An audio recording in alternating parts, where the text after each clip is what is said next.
Welcome to our 3A star YouTube family. ഞാൻ അനില. ഞാനാണ് മൂത്തയാൾ കേട്ടോ. പിന്നെ ഞാനിപ്പോൾ ഈ ഒരു വീഡിയോ എടുക്കാനുള്ള കാരണം എന്ന് വെച്ചാൽ എന്നെ കുറച്ച് വർഷങ്ങളായിട്ട് 10-20 വർഷങ്ങളായിട്ട് എന്നെ ബുദ്ധിമുട്ടിക്കുന്ന, പിന്നെ ഇപ്പോൾ ഒരു വർഷത്തോളമായിട്ട് കൂടുതൽ ബുദ്ധിമുട്ടിക്കുന്നതുമായിട്ടൊരു രോഗാവസ്ഥയെക്കുറിച്ച് നിങ്ങളുമായിട്ട് പങ്കുവയ്ക്കാനായിട്ടാണ്. ചിലപ്പോൾ നിങ്ങൾക്കത് റിലേറ്റബിളായിട്ട് തോന്നുന്നത് വുമൻസിനായിരിക്കും. ഒരു 45 ഇയേഴ്സ് എബോവ് ആയിട്ടുള്ള സ്ത്രീകൾക്കാവാൻ സാധ്യത. എനിക്കിപ്പോൾ 52 ഇയേഴ്സായി. ഞാനിപ്പോൾ കൂടുതലായിട്ട് അനുഭവിക്കുകയാണ്. ആ ഒരു അവസ്ഥയിലൂടെ ഞാൻ കടന്നു പോയിക്കൊണ്ടിരിക്കുകയാണ്. അതെന്നെ കൂടുതലായിട്ട് ബുദ്ധിമുട്ടിക്കുന്നു. അപ്പോൾ അതൊന്ന് നിങ്ങളുമായിട്ട് ഷെയർ ചെയ്യാമെന്ന് വിചാരിച്ചു. പിന്നെ അത് മൈഗ്രെയിനെ കുറിച്ചാണ്. മൈഗ്രെയിൻ എനിക്ക് ലാസ്റ്റ് 20 ഇയേഴ്സായിട്ട് അതെന്നെ ബുദ്ധിമുട്ടിക്കുകയാണ്. അതെൻ്റെ സന്തത സഹചാരിയായിട്ട് എൻ്റെ കൂടെയുണ്ട്. കൂടുതലും ഞാൻ അനുഭവിക്കുന്ന ദിവസങ്ങൾ എന്ന് വെച്ചാൽ either pre menstruation or post menstruation. അത് എന്താണെന്ന് വെച്ചാൽ ഒരു മിനിമം ഒരു 1 to 3 days ഉണ്ടാവും. ഞാൻ ടാബ്ലറ്റ് കഴിക്കുകയാണെന്നുണ്ടെങ്കിൽ നമ്മളത് കൺട്രോൾ ചെയ്ത് നിർത്താൻ പറ്റും.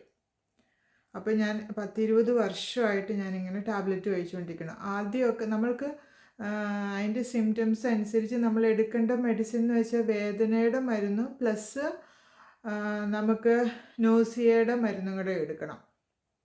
അപ്പോൾ അത് രണ്ടും ടുഗദർ നമ്മൾ എടുക്കുമ്പോഴാണ് അതൊരു കൺട്രോൾ ചെയ്തും അതിൽ നിന്നൊരു റിലീഫും കിട്ടുക നമുക്ക്. അപ്പോൾ എനിക്ക് ആദ്യകാലങ്ങളിലൊക്കെ വന്നപ്പോൾ ഞാൻ മെഡിസിൻ എടുക്കും. പാരസെറ്റാമോളും ഏതെങ്കിലും ഒരു ആൻറ്റി എമറ്റിക്സും എടുക്കുമായിരുന്നു.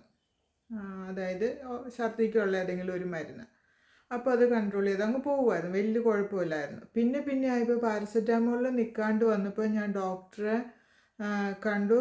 ഡോക്ടർ എന്നോട് പറഞ്ഞു, അപ്പം എനിക്ക് തന്ന മരുന്നാട്ടോ ഞാൻ പറയുന്നത്, നപ്രോക്സനും ഒരു ആൻറ്റി എമറ്റിക്സ്, ഏതെങ്കിലും ഛർദിക്കുള്ള ഒരു ഗുളിക കഴിച്ചായിരുന്നു. ഞാനത് ഇപ്പം ഞാൻ ഓർക്കുന്നില്ല. ഇപ്പം ഞാൻ കഴിക്കുന്നത് വേറെയാണ്.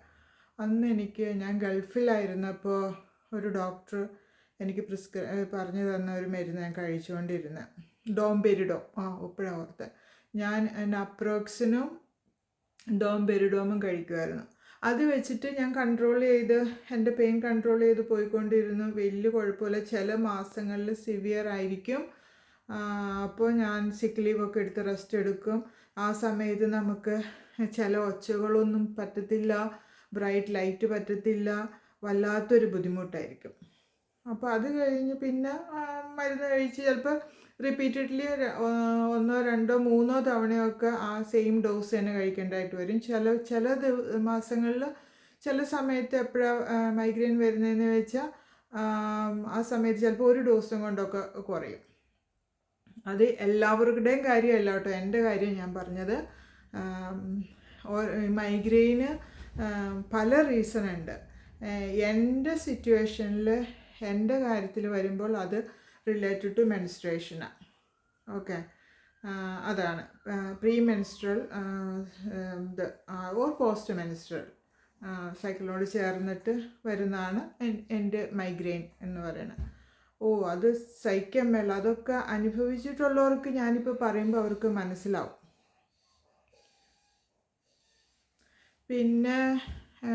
പിന്നെ അത് വർഷങ്ങളായിട്ട് ഇങ്ങനെ കടന്നുപോയി. ഇപ്പോൾ ഒരു വർഷത്തോളമായിട്ട് ഞാനിപ്പോൾ 52 ഇയേഴ്സ് ആയില്ലേ. അത് അതായത് മെനോപോസൽ ചേഞ്ചസിലൂടെ ഞാൻ എൻ്റർ ചെയ്യുന്നു, അതിലൂടെ കടന്നു പോകുന്ന സമയമാണ്. ഈ സമയം എന്ന് പറയുന്നുണ്ടെങ്കിൽ എല്ലാത്തിനും പീരിയഡ്സിൻ്റെ ഇറഗുലാരിറ്റി വരും, ബ്ലീഡിങ് ഇറഗുലാരിറ്റി വരും, എല്ലാത്തിനും അത് അഫക്റ്റ് ചെയ്യുന്നു. സെയിം ടൈമിൽ നമ്മുടെ ഹോർമോണൽ ചേഞ്ചസ് വരുന്നത് കൊണ്ട് എന്നെ എൻ്റെ മൈഗ്രെയിന് ഇത് അഫക്റ്റ് ചെയ്തിരിക്കുകയാണ്. അത് ഭയങ്കര സിവിയറാണ്, അത് പറഞ്ഞാൽ മനസ്സിലാവില്ല. ആ ഒരു അവസ്ഥ എന്ന് പറയണത് ഇപ്പം ഞാൻ അനുഭവിക്കുന്നത്, ആ വേദന വരും, ആ മൈഗ്രെയിൻ വരുമ്പോൾ ടാബ്ലറ്റ്. ഇപ്പോൾ എനിക്ക് നപ്രോക്സനിലും ആൻറ്റിയമെറ്റിക്സിലും ഒന്നും നിൽക്കില്ല. ഇപ്പോൾ ഞാൻ ഇവിടെ UK GP കണ്ടിട്ട് GP എനിക്ക് പ്രിസ്ക്രൈബ് ചെയ്തിരിക്കുന്നതെന്ന് വെച്ചാൽ സോൾമിട്രാപ്റ്റനാണ്. അത് 2.5 mg. അപ്പോൾ ഡോക്ടർ എന്നോട് പറഞ്ഞിരിക്കുന്നത് അത് കഴിച്ചു കഴിഞ്ഞിട്ട് കുറഞ്ഞില്ല എന്നുണ്ടെങ്കിൽ 2 മണിക്കൂർ കഴിഞ്ഞ് നമുക്ക് ഒരു ഡോസും കൂടി എടുക്കാം. ചില സമയത്ത് എനിക്ക് എൻ്റെ മൈഗ്രെയിൻ എപ്പിസോഡ് വരുമ്പോൾ തൊമ്മു മിണ്ടാതെ അമ്മ വീഡിയോ പിടിക്കുക.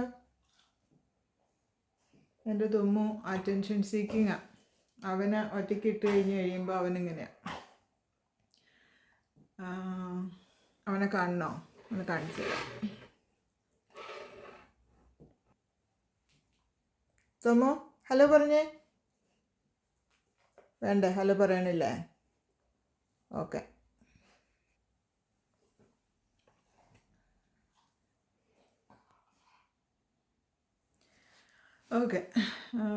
അപ്പോൾ ഞാൻ എന്താ പറഞ്ഞ, അപ്പോൾ ഇപ്പോൾ എനിക്ക് GP എഴുതിയിരിക്കുന്ന മരുന്ന് സോൾമിട്രാപ്റ്റനാണ്. അപ്പോൾ ചില സമയത്ത് ഞാനത് കഴിക്കുമ്പോൾ കൺട്രോളാവും. ചില മാസങ്ങളിൽ എനിക്ക് മരുന്ന് കഴിച്ചാലും ഒന്നും ആവത്തില്ല, ഒരു കൺട്രോളും കിട്ടത്തില്ല. എന്താ പറയണേ, ഛർദി, ഭയങ്കര നോസിയേറ്റഡ് ആയിരിക്കും, തല അങ്ങോട്ടോ ഇങ്ങോട്ടോ ചരിക്കാൻ വയ്യാത്ത അവസ്ഥ. ഈ വേദന വരുന്നത് ഏതെങ്കിലും ഒരു ഭാഗത്തായിരിക്കും. ചിലപ്പോൾ ഈ സൈഡിലാണെങ്കിൽ പിന്നെ ഒരു തവണ ഈ ഒരു സൈഡിൽ വരുള്ളൂ. അത് ഭയങ്കര ത്രോബിങ് ടൈപ്പില്ലേ, നമ്മുടെ കുത്തി തുളച്ച് കയറണ പോലത്തെ വേദനയായിരിക്കും. നമ്മുടെ നാട്ടിൽ ചെന്നി കുത്തെന്ന് പറയില്ലേ, ശരിക്കും ഒരു കുത്ത് തന്നെയാണ് ചെന്നിയിൽ.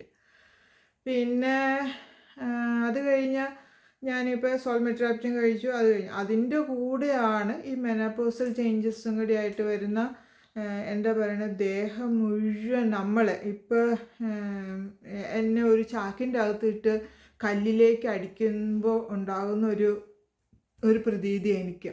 ഭയങ്കര ബോഡി പെയിനാണ്. പിന്നെ നമ്മുടെ മസിൽ ഫൈബേഴ്സൊക്കെ നമ്മൾ ചകിരിനാര് ഓരോന്നോരോന്ന് വലിച്ചു വരയ്ക്കണ പോലത്തെ വേദന. പിന്നെ നമ്മൾ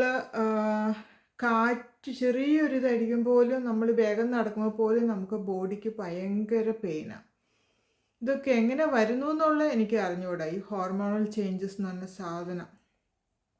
അപ്പോൾ അത് ഞാൻ അനുഭവിച്ചുകൊണ്ടിരിക്കുക, ഒരു വല്ലാത്ത അവസ്ഥയാണ്. അപ്പം ഞാൻ അതിനെക്കുറിച്ച് എനിക്ക് അറിയാവുന്നതും അത് ഞാൻ എങ്ങനെ ഓവർകം ചെയ്യുന്നു.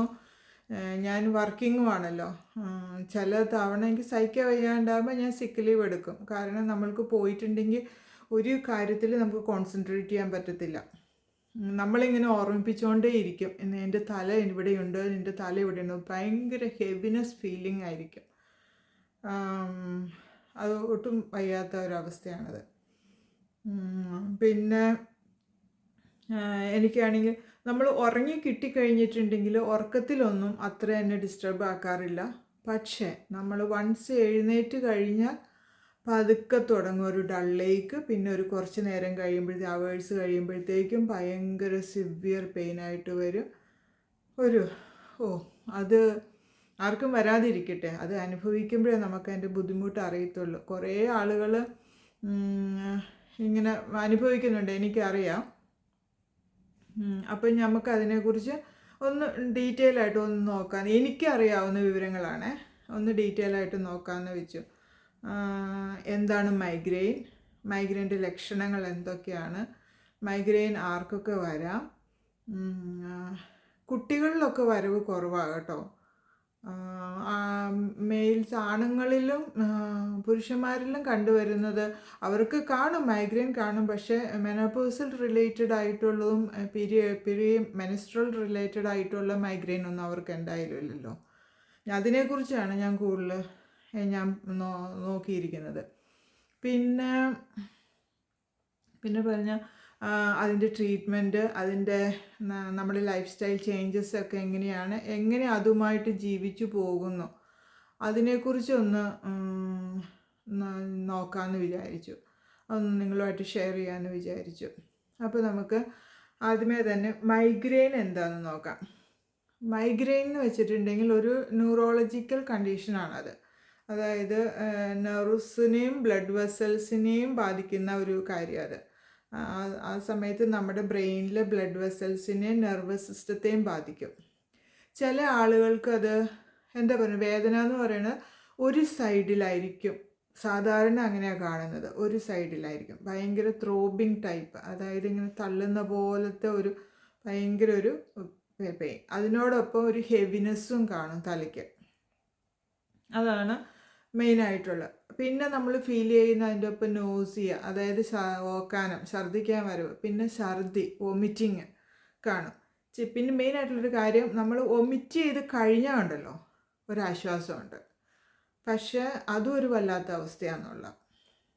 ആദ്യകാലങ്ങളിലൊക്കെ ഞാൻ വൊമിറ്റ് ചെയ്ത് കഴിഞ്ഞിട്ടുണ്ടെങ്കിൽ അതിൽ നിന്ന് ഒരു റിലീഫ് കിട്ടുമായിരുന്നു.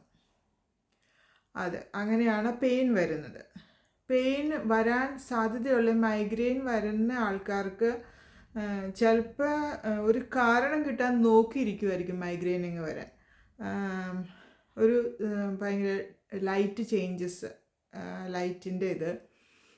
ലൈറ്റിനോടുള്ളൊരു ബുദ്ധിമുട്ട് കാണും. പിന്നെ ചില സൗണ്ടുകൾ, ചില വോയിസിൻ്റെ മോഡുലേഷൻസും ചിലത് നമുക്ക് സഹിക്കാൻ പറ്റില്ല.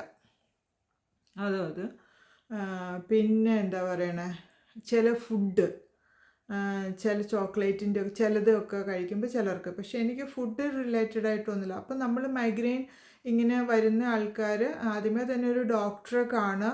ഡോക്ടർ അത് കൺഫേം ചെയ്യും, അതെന്താ മൈഗ്രെയിൻ ആണോ വേറെ എന്തെങ്കിലും ആണോ എന്നുള്ളത്. അപ്പോൾ ഡോക്ടർക്ക് സംശയം ഉണ്ടെങ്കിൽ CT സ്കാനോ MRIയോ അങ്ങനെ എന്തെങ്കിലും എടുക്കും.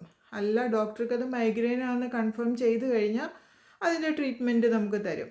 ട്രീറ്റ്മെൻറ്റ് എന്ന് പറയുന്നത് മെയിനായിട്ട് ഇതാണ്, ലൈഫ് സ്റ്റൈൽ ചേഞ്ചസ്, പിന്നെ ഡയറ്റ് റിലേറ്റഡ്. നമ്മൾ ആദ്യമേ ഒരു മൈഗ്രെയിൻ ഡയറി ഉണ്ടാക്കാൻ പറയും നമ്മളോട്. അപ്പോൾ എപ്പോൾ വരുന്നു, അത് എത്ര നേരത്തേട്ട് നിൽക്കുന്നു, അതിൻ്റെ സിവിയറിറ്റി എങ്ങനെയാണ്, എന്തെങ്കിലും ഫുഡ് റിലേറ്റഡ് ആണോ, അതായത് ലൈറ്റ് സൗണ്ട് ഇതിനോട് ഒന്നിച്ചുള്ളതാണോ, അത് ഇങ്ങനെ ഹോർമോണൽ ചേഞ്ചസിനോട് റിലേറ്റഡ് ആണോ, അങ്ങനെയുള്ള കാര്യങ്ങളൊക്കെ നമ്മളോട് ഒബ്സർവ് ചെയ്യാൻ പറയും. അപ്പോൾ നമുക്കതിൽ നിന്ന് നമുക്ക് അറിയാൻ പറ്റും നമ്മുടെ മൈഗ്രെയിൻ എന്തിനോട് റിലേറ്റഡ് ആയിട്ടാണ് നമുക്ക് വരുന്നതെന്നുള്ളത്. ഇപ്പം ഞാൻ എൻ്റേത് കണ്ടുപിടിച്ച പോലെ ഹോർമോണൽ ചേഞ്ചസ് ആണ്. ഇപ്പം ഇത്രയും നാളും 10-20 വർഷമായിട്ട് എനിക്ക് പീരിയഡ്സ് റിലേറ്റഡ് ആയിരുന്നു. ഇപ്പം എനിക്ക് മെനോപോസൽ ചേഞ്ചസ് അതിനോടാണ്. അപ്പോൾ അതുകൊണ്ട് എനിക്ക് മാസത്തിൽ 1-2 അല്ല, ചിലപ്പോൾ 2-3 തവണ വരും. ചിലപ്പോൾ അതിൽ ഒരു തവണയൊക്കെ, അതിൽ ഒരെണ്ണമൊക്കെ ഭയങ്കര സിവിയർ ആയിരിക്കും നമുക്ക് വരുന്നത്. അതിൻ്റെ സിവിയറിറ്റി എന്ന് പറഞ്ഞാൽ നമ്മൾ ഓർക്കും എന്തൊരു കഷ്ടം, ആ ഒരു 1-2 ദിവസം നമുക്ക് ഈ ഭൂമിയിൽ ആ ഒരു സമയം ഇല്ലാതിരുന്നെങ്കിൽ അങ്ങനെ ഒരു ചിന്ത പോലെ വരും. നമുക്കത് എങ്ങനെയെങ്കിലും ഒന്ന് അവോയ്ഡ് ചെയ്താൽ മതി. പക്ഷെ നമുക്ക് ഈ ചില ആളുകൾക്ക് ഈ മൈഗ്രെയിൻ വരും നമുക്ക് അറിയാൻ പറ്റുമേ. അവർ എനിക്ക് ചിലപ്പോൾ വരും സിക്സാഗ് ലൈൻ, ഇങ്ങനെ നമ്മുടെ കണ്ണിന് ചുറ്റും കളർഫുള്ളായിട്ടുള്ള സിക്സാഗ് ലൈൻ നമുക്ക് വരും. പിന്നെ ഡബിൾ വിഷനോ ബ്ലർഡ് വിഷനോ അങ്ങനെയുള്ളതൊക്കെ നമുക്ക് ഒരു സൂചനയായിട്ട് കിട്ടും. നമ്മുടെ മൈഗ്രെയിൻ്റെ ടാബ്ലറ്റ്സ് എന്ന് പറയുന്നത് നമ്മൾ സ്റ്റാർട്ടിങ്ങിലേ നമ്മൾ കഴിക്കണം, എന്നാലേ അതിൻ്റെ ഒരു ഫലമുള്ളൂ, നമുക്ക് കൺട്രോൾ ചെയ്ത് നിർത്താൻ പറ്റുള്ളൂ, അങ്ങനത്തേത്. അപ്പോൾ ഇതാണ് ലക്ഷണങ്ങൾ മെയിനായിട്ടുള്ളത്.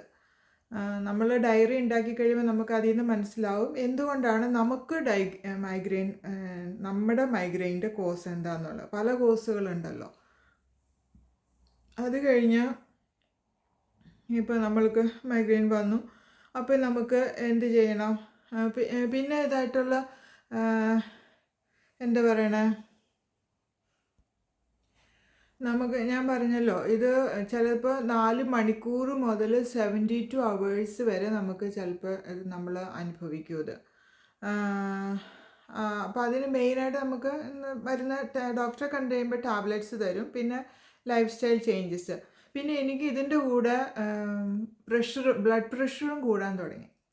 അപ്പോൾ ഇപ്പം എനിക്ക് ഡോക്ടർ പ്രിസ്ക്രൈബ് ചെയ്തിരിക്കുന്ന പ്രൊപ്പനോൾ ഒരു 40 മില്ലിഗ്രാം രാവിലെയും വൈകുന്നേരവും കഴിക്കാനായിട്ട്. അപ്പം എനിക്ക് മൈഗ്രെയിൻ ഉള്ള സമയത്ത് ഭയങ്കര ഹൈ ബി പി ആയിരിക്കും. അപ്പം നമ്മൾക്കറിയാലോ ബി പി വരുമ്പോൾ തന്നെ നമ്മുടെ ഹെഡ് ഏക്ക് കൂടും, നമ്മളല്ലാണ്ടായിട്ട് മാറും. വേറെ ഒരു സ്വഭാവമായിരിക്കും നമുക്ക്. എല്ലാത്തിനോടും ഇറിറ്റേഷൻ, ഫാമിലിയിൽ ഇറിറ്റേഷൻ, ഈ ചേഞ്ചസിൻ്റെ ഒപ്പം തന്നെ. പിന്നെ നമ്മൾ ജോലിക്കും കൂടെ വർക്കിംഗ് വുമണാണ് ഏറ്റവും കൂടുതൽ സഫർ ചെയ്യുന്നത്. നമ്മൾ ജോലിക്ക് പോകുമ്പോൾ നമ്മൾക്ക് നമ്മുടെ ദേഷ്യവും നമ്മുടെ ബുദ്ധിമുട്ടുകളൊന്നും അവരെ കാണിക്കാൻ പറ്റില്ലല്ലോ. നമുക്ക് എത്ര ദിവസം എന്ന് വെച്ചാൽ സിക്ക് ലീവ് എടുക്കാൻ പറ്റുന്നത്, അതിനും ഉണ്ടല്ലോ ഒരു കണക്ക്. അപ്പോൾ അങ്ങനെ. പിന്നെ നമ്മൾക്ക് സിംറ്റംസ്, ഹെഡേക്ക് എങ്ങനെയാണെന്ന് പറഞ്ഞു, ത്രോബിങ് ടൈപ്പ് ആയിരിക്കും, ഒരു സൈഡിലായിരിക്കും അത്. പിന്നെ നോസിയ കാണും, വൊമിറ്റിംഗ് കാണും, ചിലപ്പോൾ നമുക്ക് ഭയങ്കര ഡിസി ഫീലിംഗ് ആയിരിക്കും, അത് കാണും. പിന്നെ ലൈറ്റിനോടും സൗണ്ടിനോടും സ്ട്രോങ് സ്മെല്ലിനോടൊക്കെ നമുക്ക് ബുദ്ധിമുട്ടായിരിക്കും. അപ്പോൾ ആ സമയത്തും നമുക്ക് ഈ പെയിൻ നമ്മൾ ട്രിഗർ ചെയ്യും. ഇതൊക്കെ ട്രിഗറിങ് ഫാക്ടറാണ്. പിന്നെ സ്ട്രെസ്സ്, അറിയാലോ മെനോപോസൽ ടൈമിലാണെങ്കിൽ സ്ട്രെസ് എന്ന് പറയണത്, നമ്മുടെ ഏജ് എന്ന് പറയുന്നത് 50 to 45 അബോവ് ആയിരിക്കും. ആ സമയത്ത് നമ്മുടെ ഫാമിലിയിലെ ചേഞ്ചസ് എന്ന് പറയുന്നത്, നമ്മുടെ മക്കളുള്ളവർക്കും മക്കളൊക്കെ ടീനേജേഴ്സിലേക്ക് കടന്നതും അവരുടെ സൈഡിൽ നിന്നുള്ള സ്ട്രെസ്സും അവരുടെ പഠനവും അവരുടെ ലൈഫിൽ വരുന്ന ചേഞ്ചസും അതൊക്കെ നമ്മളെ ബാധിക്കും. അതൊക്കെ ശരിക്കും പറഞ്ഞിട്ടുണ്ടെങ്കിൽ അതെല്ലാം റിലേറ്റഡ് ആണ് എന്നുള്ളതാണ്. അത് ഈ സ്ട്രെസ്സ്, മൈഗ്രെയിൻ, നമ്മുടെ ഹോർമോണൽ ചേഞ്ചസ്, അതിലൂടെ പോകുന്ന സ്ത്രീകൾക്ക് അത് ശരിക്കും മനസ്സിലാവും. പിന്നെ ഡയറ്ററി ചേഞ്ചസ് എന്ന് പറയുന്നത്, ഡയറ്ററി ഫാക്ടേഴ്സ് എന്ന് പറയുന്നത് മെയിനായിട്ട് കഫീൻ വിഡ്രോവൽ, പിന്നെ ആൽക്കഹോള്, പിന്നെ ഇങ്ങനെ ഏജ്ഡ് ചീസ്, ചോക്ലേറ്റ്, ഇതൊക്കെ നമ്മൾ ചില ആളുകൾക്ക് മൈഗ്രെയിൻ ഉണ്ടാവാനായിട്ട് അത് ട്രിഗർ ചെയ്യും. പിന്നെ ഞാൻ പറഞ്ഞല്ലോ ബ്രൈറ്റ് ലൈറ്റ്, ലൗഡ് നോയ്സസ്, പിന്നെ ക്ലൈമറ്റ് ചേഞ്ചസ്, ചിലപ്പോൾ തണുപ്പത്തും ചിലപ്പോൾ ചൂടത്തും, നല്ല ചൂടുള്ള സമയത്തും നമുക്ക് മൈഗ്രെയിൻ വരും. ഈ മൈഗ്രെയിൻ എന്ന് പറഞ്ഞ സാധനം എന്തെങ്കിലും ഒരു റീസണ് വേണ്ടി വെയിറ്റ് ചെയ്തിരിക്കണ പോലെയാണ് നമ്മൾക്ക് പെട്ടെന്ന് ഇങ്ങനെ വരുന്നത്. പിന്നെ നമ്മളെ ആകപ്പാടെ അങ്ങ് ഒലച്ച് കളയും, നമ്മളല്ലാതാക്കി തീരും. അതൊന്ന്. അപ്പോൾ ഈ സമയത്ത് ഈ പെയിൻ സ്റ്റാർട്ട് ചെയ്യുമ്പോൾ, അപ്പോൾ കാരണം എന്താണെന്ന് പറഞ്ഞു, അതെങ്ങനെയാണ് പ്രസൻറ്റ് ചെയ്യണേ നമ്മുടെ ബോഡിയിൽ നിന്ന് കണ്ടു. പിന്നെ അതിൻ്റെ ട്രീറ്റ്മെൻറ്റ്, പ്രിവെൻറ്റീവ് ആസ്പെക്ട്സ്, അതെല്ലാം നമുക്കൊന്ന് നോക്കിക്കഴിഞ്ഞാൽ ട്രീറ്റ്മെൻറ്റിൻ്റെ അകത്ത് മെയിൻ അനാൾജസിക്സ്, അതായത് പെയിൻ മെഡിക്കേഷൻ പ്ലസ് ആൻറ്റിഎമറ്റിക്സ്, അതായത് നോസിയയ്ക്കുള്ള മരുന്ന്. പിന്നെ നമ്മൾക്ക് പ്രിവെൻറ്റീവ് ആസ്പെക്ട്സിൽ ഇപ്പോൾ ബ്ലഡ് പ്രഷർ കൺട്രോൾ ചെയ്യാനും അങ്ങനെയുള്ളതൊക്കെ ടാബ്ലറ്റ് നമ്മൾ ഡോക്ടേഴ്സ് പ്രിസ്ക്രൈബ് ചെയ്യും. ഇപ്പോൾ എനിക്ക് ഡോക്ടർ പ്രിസ്ക്രൈബ് ചെയ്യുന്ന പ്രൊപ്പനലോൾ, അത് ഒരു പരിധി വരെ എനിക്ക് എൻ്റെ മൈഗ്രെയിൻ കൺട്രോൾ ചെയ്ത് നിർത്താനായിട്ട് വരുന്നുണ്ട്. പക്ഷേ ഇത്തവണ ഈ 2 ദിവസങ്ങളായിട്ട് ഞാൻ നന്നായിട്ട് അനുഭവിക്കുമായിരുന്നു. നല്ല സിവിയർ പെയിനായിരുന്നു എനിക്ക്. ഞാൻ ലീവ് എടുത്തിരിക്കുമായിരുന്നു. പിന്നെ നമ്മുടെ സ്ലീപ്പ് പാറ്റേൺസ് നന്നായിട്ട് അഫക്റ്റ് ചെയ്യും ഇതിന്, നമ്മുടെ ഹോർമോണൽ ചേഞ്ചസിനെയും പ്ലസ് മൈഗ്രെയിന്. എനിക്ക് നമ്മൾ ഇനഫ് സ്ലീപ്പ് നമുക്ക് കിട്ടിയില്ല എന്നുണ്ടെങ്കിൽ, ഞാനാണെങ്കിൽ നൈറ്റ് മാത്രം ചെയ്യുന്ന ഒരാളാണ്. അപ്പോൾ നിങ്ങൾക്ക് ഊഹിക്കാമല്ലോ എന്തുമാത്രം അതിന് ബുദ്ധിമുട്ടുണ്ടെന്നുള്ള കാര്യം. നമ്മൾ നൈറ്റ് ചെയ്യുമ്പോൾ, എൻ്റെ വീട്ടിലെ സാഹചര്യം കൊണ്ടാണ് ഞാൻ നൈറ്റ് ചെയ്യുന്നത്, അല്ലെങ്കിൽ വീട്ടിൽ കാര്യങ്ങൾ അപ്സൈഡ് ഡൗൺ ആയിപ്പോൾ. മെയിൻലി എൻ്റെ തൊമ്മുവിൻ്റെ കാര്യം. തൊമ്മു അതെൻ്റെ പെറ്റാണ്. അവൻ ഡയബറ്റിക്കാണ്. അപ്പോൾ അവന് ഡയബറ്റിക് ആകുമ്പോൾ അവന് ഫുഡ് തന്നെ കഴിക്കില്ല, ഫുഡ് വായിൽ വെച്ച് കൊടുക്കണം. അവന് ചെറുപ്പം മുതലേ അങ്ങനെ ശീലിച്ചു, അവൻ സ്പോയിൽഡാണ് ആ രീതിയിൽ.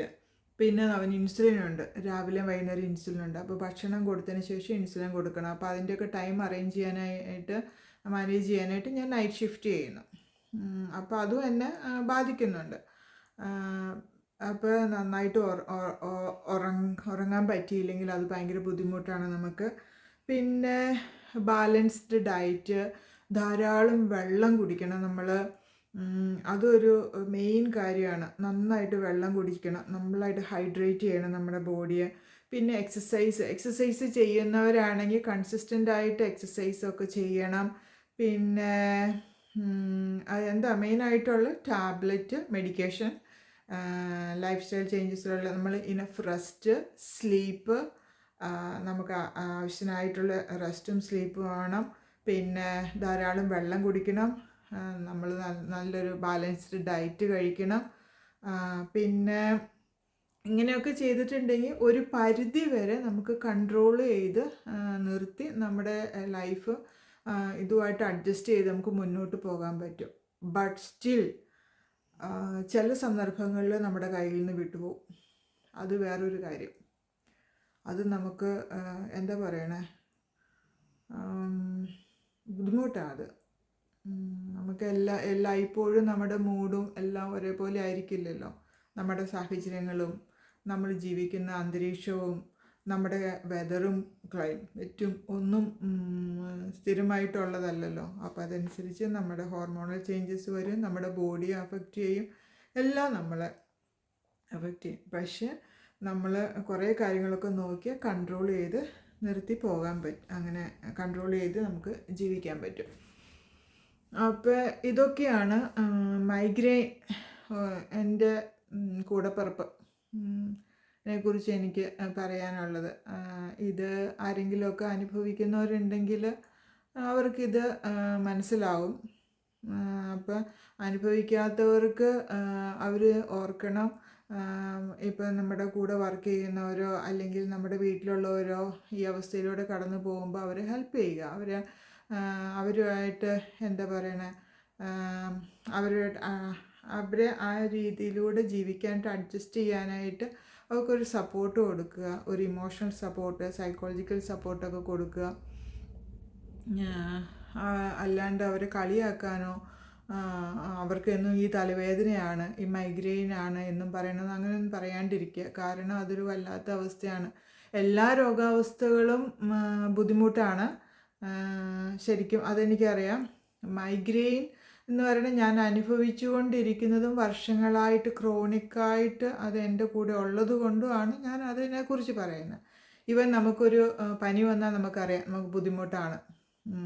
തലവേദന മാത്രമല്ല, നമ്മുടെ എല്ലാ ഓർഗനും ഇമ്പോർട്ടൻ്റ് ആണ്. എല്ലാത്തിനും എവിടെ എന്തൊക്കെ അഫക്റ്റ് ചെയ്യുന്നു, നോർമലിൽ നിന്ന് മാറി അബ്നോർമൽ അവസ്ഥയിലേക്ക് പോകുന്നു, അതൊക്കെ ബുദ്ധിമുട്ടാണ്. പക്ഷെ ഈ അവസ്ഥയിൽ മെനോപോസൽ ചേഞ്ചസിലൂടെ കടന്നു പോകുന്നവർ, വീട്ടിലുള്ളവർ, പിന്നെ നമ്മുടെ സുഹൃത്തുക്കളും ജോലി സ്ഥലത്തുള്ളവരും ഒക്കെ സപ്പോർട്ട് ചെയ്യുമ്പോൾ അത് ഓവർകം ചെയ്യാനുള്ള ഒരു സ്ട്രെങ്ത് അവർക്ക് കിട്ടും. എൻ്റെയൊക്കെ മാനേജർ എന്ന് പറയുന്നത് എന്നെ ഒത്തിരി സപ്പോർട്ടീവായിട്ടുള്ള ഒരാളാണ്, ഒത്തിരി സപ്പോർട്ട് ചെയ്യുന്നുണ്ട് ഈ അവസ്ഥയിലൂടെ. എൻ്റെ മാനേജർക്കും ഈ അവസ്ഥകളിലൊക്കെ ഉണ്ട്, കാരണം ഏകദേശം സെയിം ഏജിലൂടെ പോകുന്നതാണ്. അങ്ങനെയുള്ളവർക്ക് മനസ്സിലാവും ഇത് എന്തുമാത്രം ഇത് നമ്മുടെ ലൈഫിനെ അഫക്റ്റ് ചെയ്യുന്നു, നമ്മുടെ കുടുംബത്തെ അഫക്റ്റ് ചെയ്യുന്നു.